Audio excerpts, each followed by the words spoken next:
Welcome to Beyond the Launch, the podcast that explores what really happens after the deal is signed and the product goes live. Because real impact doesn't come from implementation alone. It comes from intentional, strategic customer success. Hosted by Ivan Whitaker, an experienced executive in sales, customer success, and implementations, including complex 911 and public safety implementations. This podcast goes beyond the launch to uncover what truly takes drive, adoption, measurable outcomes, and long-term success. Hello, everyone. I'm thrilled to welcome a guest who brings more than a decade of experience in customer success across healthcare, government technology, and public safety. She's witnessed firsthand what it takes to drive adoption in complex, highly regulated environments. Currently, she serves as a client success manager at Propellus. Prior to that, she worked in enterprise client success at Zentia, supporting regulatory agencies with cloud-based licensing platforms. Many in the 911 space may also recognize her from her time at Priority Dispatch, where she focused on global strategic relationships in emergency dispatch. Please join me in welcoming Emilee Schulzke Voegele. Emilee, Hi. welcome to the podcast. Yes, glad to have you. I'll tell you this, Emilee, I am so glad to have you on the podcast because it represents full circle for me. A long time ago when I was in implementations and I was trying to drive adoption, I would reach out to you and you were the first one to actually pitch the concept of customer success to me. And I don't know if you know that, but I mean, that just kind of reined into my concepts and thinking moving forward as in trying to drive adoption. And so I want to first start off with thanking you for presenting the concept. How are you doing today? I'm doing well. I remember those days well because the customer success as a concept as a whole was very new to a lot of people. And so I remember having very long, detailed conversations where I was trying to explain something that at that time was new to a lot of Right. people. Very new. And I can tell you, every time we speak, you bring up a new and updated concept on the focus of customer success. And last week we spoke and you did it again. And so I said, hey, we have to get this out there. And it is the concept of customer obsessed. And so we're going to start off with a question. I really want to know and kind of drill back into that conversation of when you use the term customer obsessed, how do you define it and how is it different from the traditional customer success? Yeah. To me, customer obsessed is a long-term organizational wide commitment to understanding the problem the customer is trying to solve for, their desired outcomes, their workflows, and their industry so deeply that it becomes part of how your company thinks and operates. And so you must not think of this as being owned or living only in one department. It's a cultural identity. And I don't believe that cultural obsession should be thought of as a differentiated or being differentiated from customer success. To me, in my experience and what I've seen and how this role has evolved, how technology has evolved, how corporations and products have evolved in the way they think, we've got to evolve with that.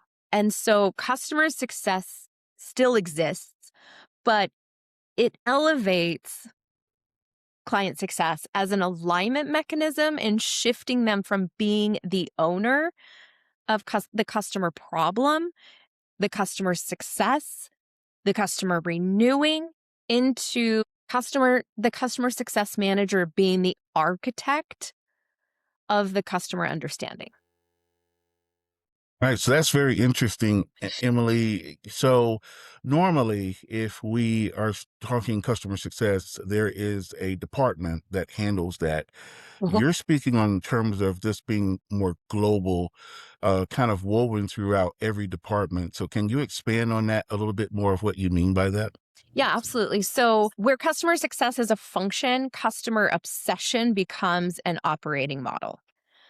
CS becomes the translator and the integrator, not the sole owner. And so, what I also mean by that is there's so much that you can tap into your understanding of who your client is. So oftentimes I see that there's untapped knowledge within my customer support department. I see that there's untapped knowledge in my marketing department. There's untapped knowledge in sales and in the implementation process. And if you really bring that together as a cross-functional method and with intentionality, what happens is you get a much more fulsome picture of who your client is, what their challenges and struggles are.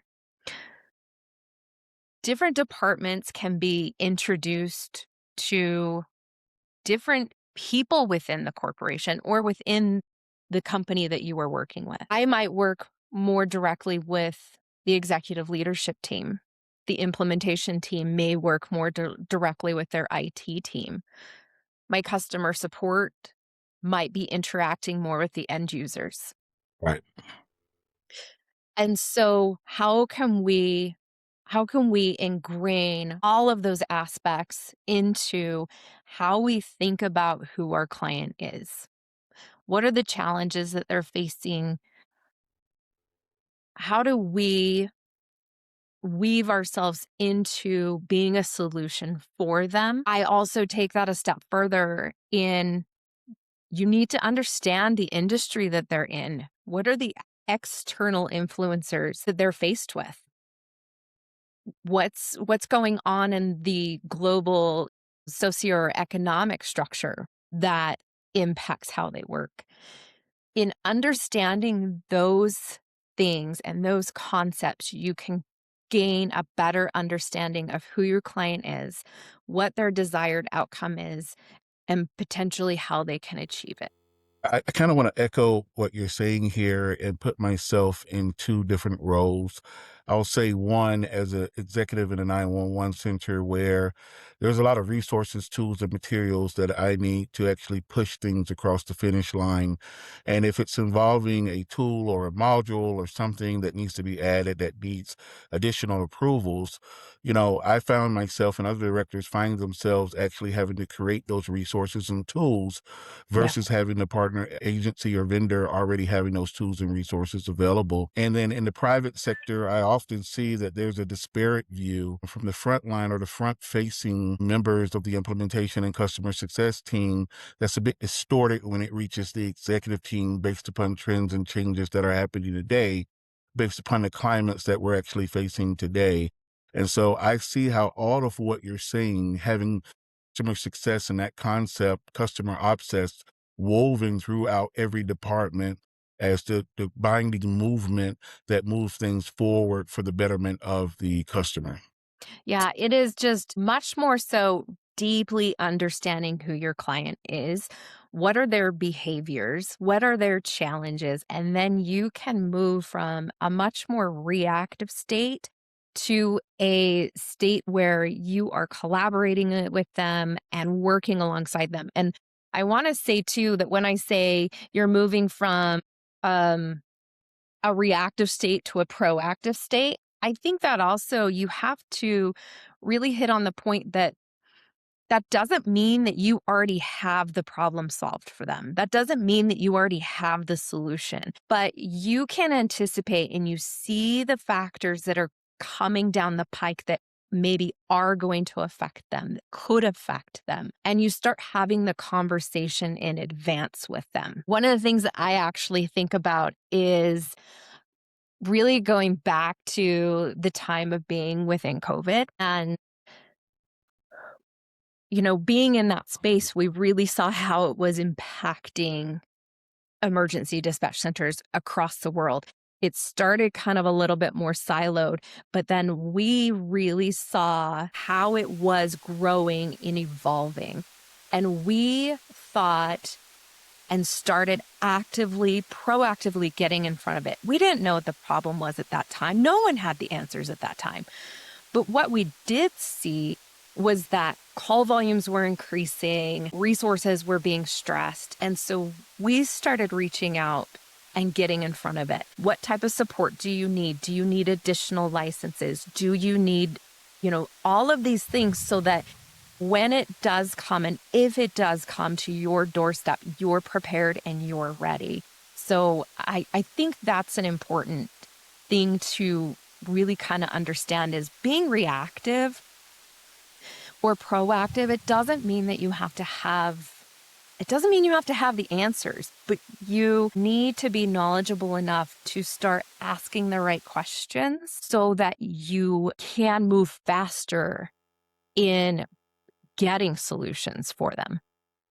I love your talk track here because I believe what you're talking about is being predictive and helping get out in front of issues and challenges before sometimes the client even realize there's an issue.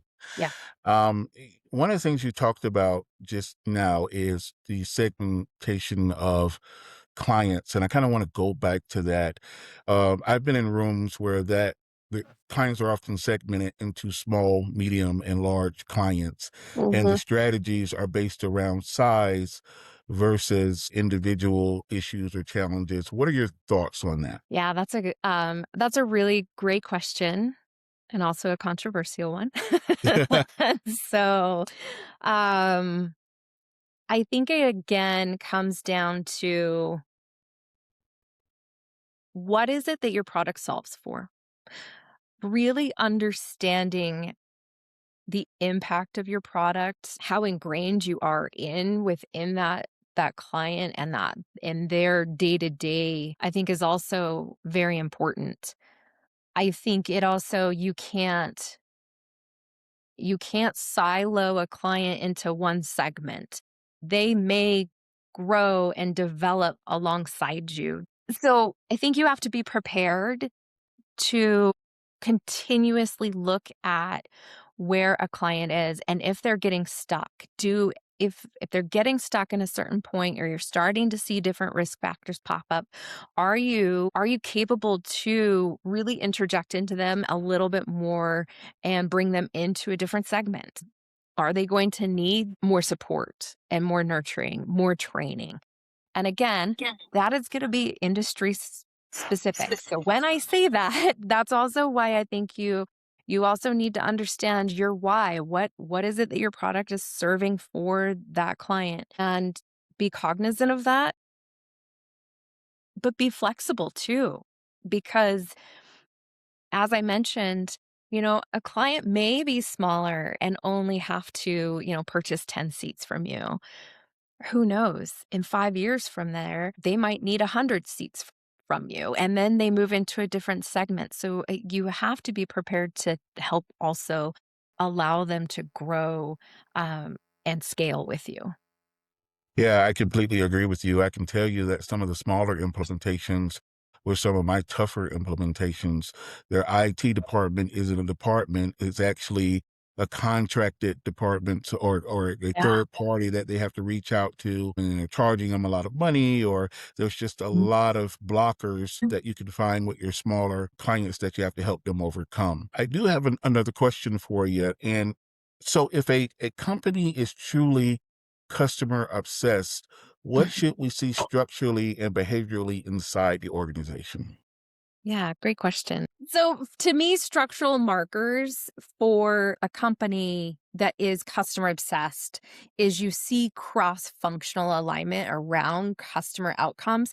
They're not department based KPIs. Your product roadmaps are informed by customer workflows, not internal assumptions.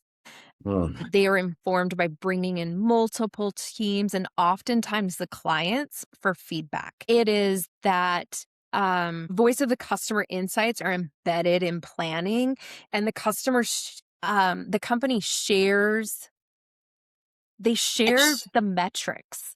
It's not just that it falls on one department. So the company and different departments share that same metric of customer value, created time to outcome, time to value, adoption. Those aren't owned by just one department. Industry expertise is built into your teams. So again, you really empower your development team to become curious. Who is your client? What is the industry they're in? What are those outside factors that are influencing them? That is what I mean by customer obsessed. You really understand every layer and the fabric of who your client is. They step outside of product knowledge and understand truly who the client is and how they utilize it. Um, so to me, those are real structural type markers of when you've hit or come across a company that is client obsessed. I know this is kind of, it's cliche to say this, but think about your Disneys, think about your Nordstroms. It wasn't that they were seeking to their, desired outcome wasn't how can we make everyone happy? It was, how can we truly design an exceptional experience? And so they studied the behavior of their clients. They studied how they used products. They studied how far trash cans had to be spaced. Those are the things that really make client obsessed companies stand out. Yeah, there's one term that you use, and it's the voice of the client or voice of the customer. And I Mhm. love that. I'll tell you, when I first announced that I was starting the podcast, I received overwhelming support, mainly from customer success managers. And the reason behind the support that I've seen is they feel like the customers, the clients are telling them what they need, but there's been a barrier or getting that information disseminated through the departments up to the Yeah. executive teams for buy-in and support. Yeah, I think one thing is that the term customer success has become overloaded and diluted for many companies. Customer success originally was designed to be a strategic function that steward long-term customer value. Right? That's kind of how it was started. Technology became more, complex. And there was more that a technology could do and serve.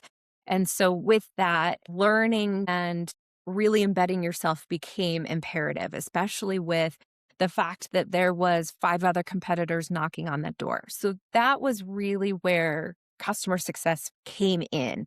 With that, what's happened is it's now absorbed an unobtainable mix of responsibilities. We're now in charge of CSAT and NPS and ticket triage and escalation management and product feedback collection.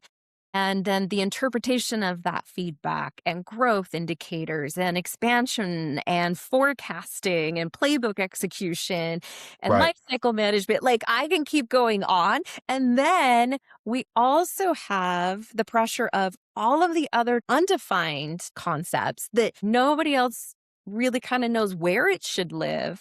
And so it's like, well, CS owns the customer, so it's a CS responsibility. And that creates structural imbalance, and CS becomes accountable for outcomes that we can't control. And so that's why it also then becomes imperative that you become customer obsessed to where um, client success is kind of your catalyst, if you will.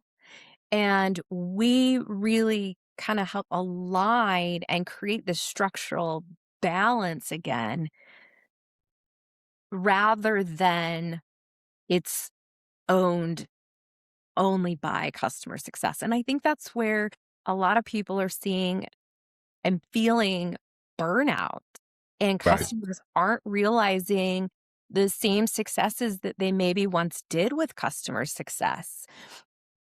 And so it's pulling back from that, I believe.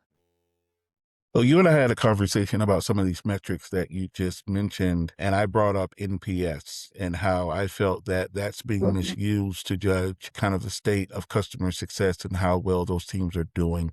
Yeah. Can you expound on that a little bit?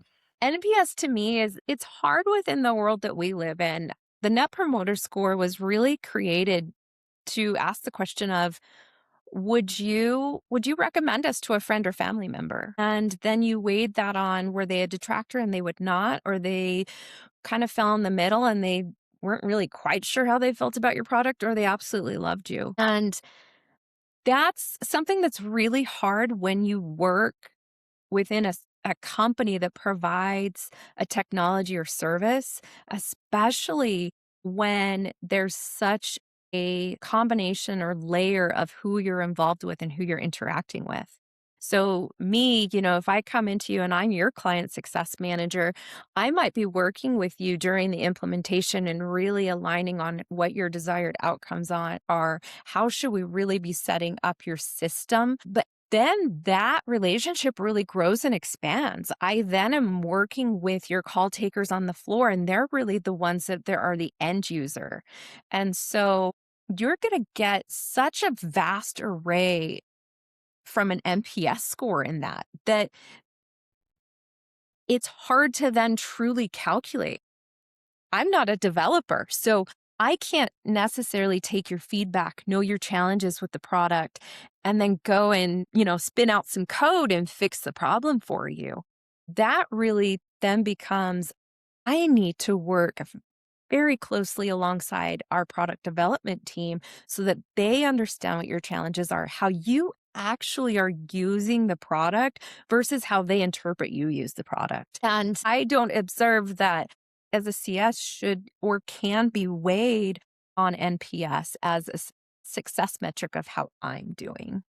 Yeah, totally understood. One of the things that have always been trivial to me is one, if I'm approached by a vendor, some vendors go right into what their tool actually does without questioning what our issues and challenges are.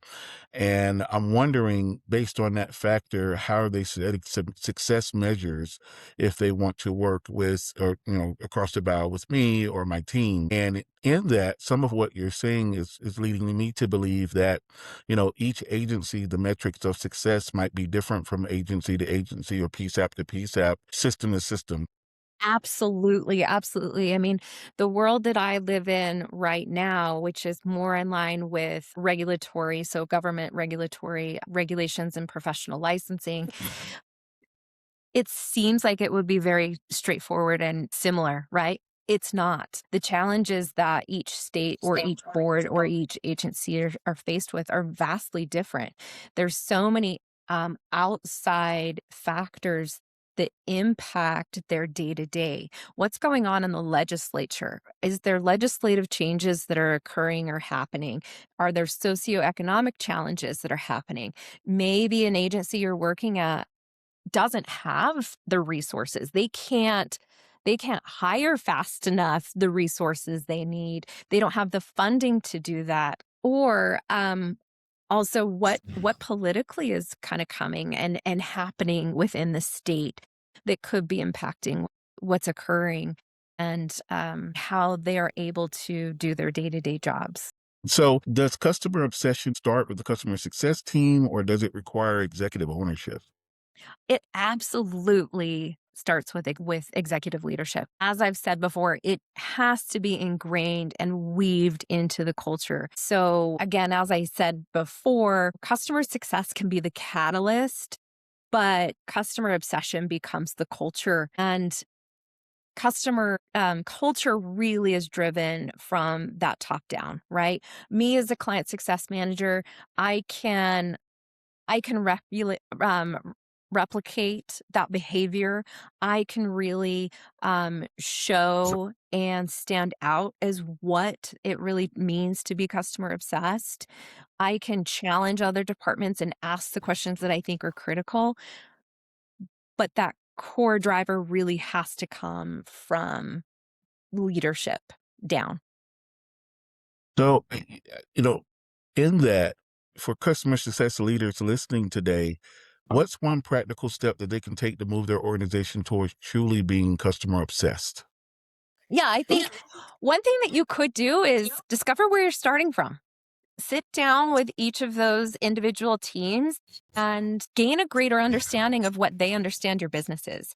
what your product is, who your clients are, and then work outward from there. Also, one of the things that I think is highly valuable is once a quarter, once a month, whatever you deem as that cadence that would be required, is ask each team to look at a specific client and maybe look at this in terms of a SWOT, right? Who are our strong clients? Who are our weaker clients? Who are the clients that have opportunity that we haven't expanded on? Who are the clients that we have high risk with? With that framework, bring together all of your teams and ask the question, what is support hearing? What is support's relationship with the client? Where do they feel that the client's challenges currently stand? Same with your professional services team. What are the things that keep frequently popping up regarding certain clients? And I think that's one area that's just really untapped. And I don't mean when I say, look at your customer support department, don't pull up your tickets and run run an analysis with your AI generator. Don't do any of that. I mean, actually sit down with your support team and ask these questions. Get qualitative information from them that then you can turn into qualitative information. You mentioned kind of segmenting clients a little bit, looking at weaker clients and stronger clients. One Mhm. of the challenges that I've seen is a lack of creating a customer profile, your ideal client, to be able to see how close or how far a particular client is from that profile. Yeah, I think again, that comes down to the core and the essence of really understanding who your client is, how your client behaves at every level. So especially in the world that you live in, you're going to have anyone that's a CS working alongside a client that's such as you. They really have to understand every layer. Who's the end user? Who's the executive leader? What are the challenges and what are the opportunities that are faced at each of those levels? Who's typically in that role? And really understanding who that client is and building out that persona is very helpful, is like a great starting point to then also communicate that out to all your cross-functional teams, right? And then ask them to identify, are there deviations from that you're seeing that you can then raise a flag on certain things, this is not a normal behavior that I'm seeing that I typically see from this role. They're not engaging with us the way that I would expect them to engage with us. That helps you also identify risk or opportunity. Right? Silence is not always golden, right? Silence is not always golden. So, Emily, before we get off the session, is there anything that you would like customer success managers, their clients, vendors to know? The one thing that I would like to mention is that if you are working alongside a client success manager, they truly are there to be your partner in success. And if they're asking strategic questions, oftentimes they are asking that for a reason. You may not have the answers right away, and that's okay. Know that they are there to be collaborative and to really identify, oftentimes, maybe identify what an issue or what a challenge is for you. And then they can then help you uncover ways in which you can partner together to come to an outcome or how to achieve your desired outcome. And so that is one thing I would mention. Lean into them. If you don't feel like they're asking you the right questions, speak up, let them know. And then it only gives them the opportunity to improve. Emilee Schulzke Vogel, everyone, customer success extraordinaire. Thank you for your time on the podcast. It was excellent conversation as usual, Emilee. Thank you.